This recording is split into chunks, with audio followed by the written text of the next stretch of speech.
So picture this, you're standing right there in the golf shop. Both of these absolute beauties are sitting on the rack. They both say Titleist, they both look incredible, and now you have to pick one. But here's the thing, picking the wrong one, yeah, that's gonna cost you some serious cash. And honestly, worse than that, it's gonna rob you of fairways and precious yardage every single weekend. Seriously, too many of us are out there buying the wrong gear just to look like a tour pro on the first tee. We've all been there. But today, we're putting the Titleist TSR2 and the TSR3 in a brutal head-to-head showdown to settle this debate once and for all. Welcome back to Golf Gear Showdown, the explainer where real golf gear goes head-to-head, so everyday American golfers like us can actually make smarter buying decisions. I'm Jake, your voice of the everyday golfer, and I'm always asking the real question. Yeah, but will this actually help a 15 handicapper? And I'm Mike. I'm all about the data, the specs, and digging into who this gear is truly built for. No marketing fluff here, just the cold, hard facts. So let's dive into this explainer and figure out which of these drivers is actually the best fit for your specific game.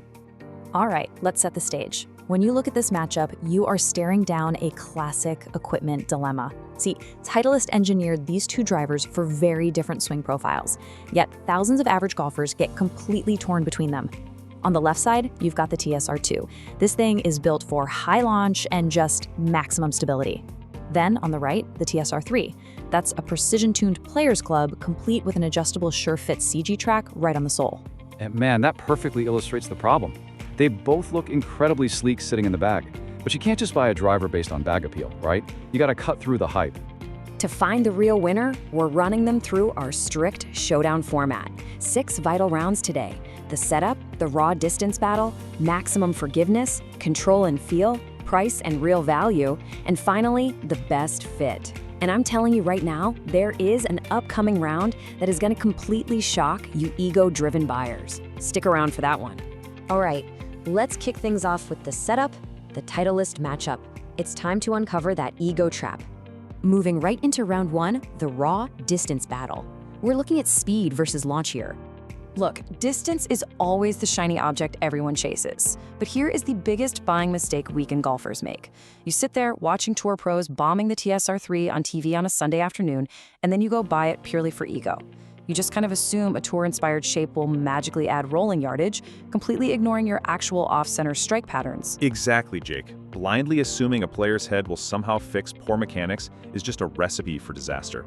Buying a low-spin driver when you already struggle to generate carry height, that causes your tee shots to literally drop out of the sky. Looking at the data, the TSR3 is engineered to reduce aerodynamic drag and lower ball spin. If you've got a fast swing and you consistently find the dead center of the face, the TSR3 delivers this piercing ball flight that maximizes your total rollout. I mean, it is an absolute rocket. Oh, for sure. But let's talk about reality for a second, Mike. Most of the guys we know aren't swinging like that. The TSR2 actually carries further for the average player swinging under 98 miles per hour. That optimized high launch angle on the TSR2 keeps the ball in the air way longer for moderate swing speeds. Plain and simple, if you don't have the speed, you absolutely need the launch. That is a totally fair point. So the crucial takeaway here is this. Round 1 goes to the TSR3, but only if you are a faster swinging low handicapper. For average speed players, the TSR2 absolutely holds its ground. Which means for the vast majority of you watching, we're currently in a dead heat. And honestly, that makes our next round the most critical one of the day. Let's get into round 2, maximum forgiveness reality. Let's see who actually survives the mess. Because let's be real for a second, golf is not a game of perfect. It's a game of who has the best misses. Notice the compact pear shape of the TSR3 here. Sure, it looks incredible, but off-center contact results in a massive, totally noticeable ball speed drop. It also produces much harsher side spin. If your usual miss is a destructive slice, well, this club profile is going to severely punish you. It literally takes that slice and amplifies it straight into the trees. We've all played with that guy. But now, check out the TSR2. The design intent here is totally different. The TSR2 has this elongated profile stretching back from the face. By doing this, it pushes the weight low and deep for elite moment of inertia, or MOI. What that actually means in plain English is that on those high toe or low heel mishits, your ball speed stays remarkably high and your dispersion remains tight. Exactly. It's an absolute lifeline for weekend golfers. I mean, it's not even close. So round 2, easily, and I mean easily, goes to the TSR2.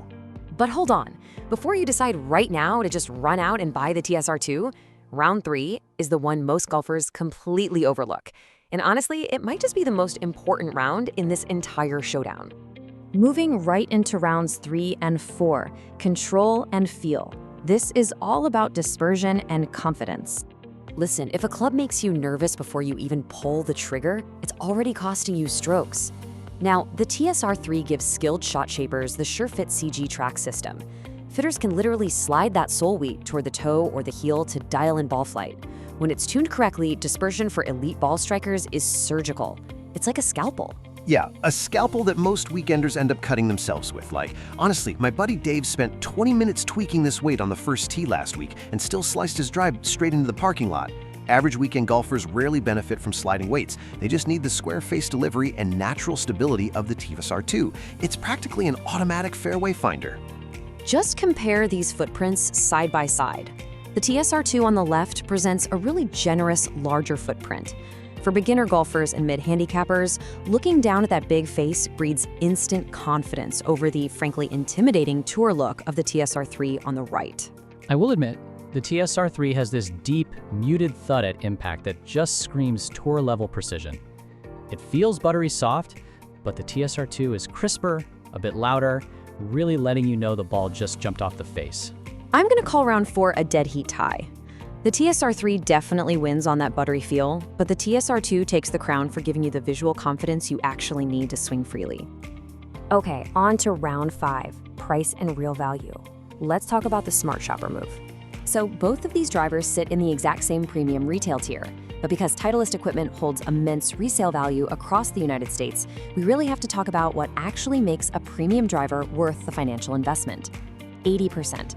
That is the massive percentage of everyday golfers the TSR2 actually fits perfectly. True equipment value is measured by usable fairways hit. Paying top dollar for a workable TSR3 that you simply cannot launch consistently, that's terrible value. Conversely, bagging a forgiving TSR2 that keeps you in play for years is a brilliant investment, whether you buy it brand new or on the used market. Because it fits 80% of everyday golfers so well, the TSR2 easily wins the long-term value battle. All right, now here is the part where we tell you exactly who should buy each one. And trust me, one of these answers is definitely going to surprise you. Finally, round 6, the best fit. It's time to match your handicap. Let's rapid fire this bracket, guys. Beginners and mid-handicappers shooting 85 to 105. The TSR2 is your clear match. What about slower swings, under 85 miles per hour, and chronic slicers? Again, the TSR2. Basically, if you need max forgiveness, it's the TSR2 all day long. But if you are a low handicapper swinging over 100 miles per hour, or you demand shot control and workability to shape those beautiful draws and fades, the TSR3 is your absolute winner. You've got to match your handicap and your usual miss to find your perfect fit. Let's wrap this up with the honest pros and cons. The TSR2 pros. You're getting elite forgiveness, effortless high launch, and massive visual confidence. The only con is limited workable flight shaping if you happen to be a scratch player. Now for the TSR3. Pros? Precision CG adjustability, a penetrating low spin flight, and that gorgeous tour profile. But the cons? It punishes mishits severely and looks pretty intimidating to high handicappers. At Golf Gear Showdown, we don't crown one universal champion, because honestly, every swing is different. But always remember our golden rule. Never ever sacrifice forgiveness for an ego-driven tour shape. So the big question, if you were teeing it up tomorrow, are you bagging the TSR2 or the TSR3? Be honest with yourself. Are you buying the club you actually need or the club you wish you were good enough to hit? Drop your handicap, your usual miss, and your choice down in the comments. And hey, let us know what head-to-head matchup you want to see next. If this explainer helped you check your ego and make a smarter choice, make sure to hit that subscribe